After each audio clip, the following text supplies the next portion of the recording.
જય માતાજી, કમળા વિલેજ કિચનમાં આપનું સ્વાગત છે।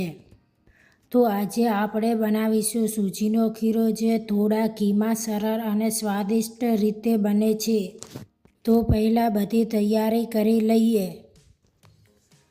તો પહેલાં આપણે એક કડાઈમાં 1 વાટકી ઘી લઈશું। તે ઘી ગરમ થવા મૂકીશું। ઘી ગરમ થઈ જાય એટલે એમાં કાજુ અને દ્રાક્ષ નાખીશું। થોડી વાર પાકવા દઈશું ને પછી તેને એક વાટકીમાં કાઢી લઈશું ને પછી તે ઘીમાં 1 વાટકી સૂજી નાખીશું ને પછી તે સૂજીને ચમચા વડે હલાવીશું।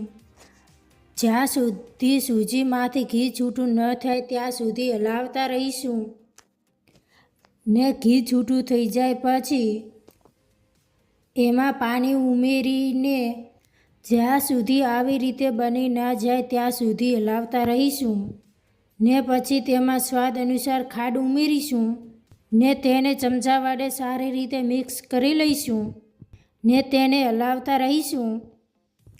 આવી રીતે સૂજીના ખીરામાંથી ઘી છૂટું ન થાય ત્યાં સુધી હલાવતા રહીશું। ઘી છૂટું થઈ જાય એટલે એમાં કાજુને દ્રાક્ષ નાખીશું ને સારી રીતે મિક્સ કરી લઈશું। તો આવી રીતે સરળ અને સ્વાદિષ્ટ સૂજીનો ખીરો બનીને તૈયાર થઈ જશે। તો આવી નવી રેસીપી જોવા માટે અમારી ચેનલને લાઇક, શેર અને સબસ્ક્રાઈબ કરવાનું ભૂલશો નહીં।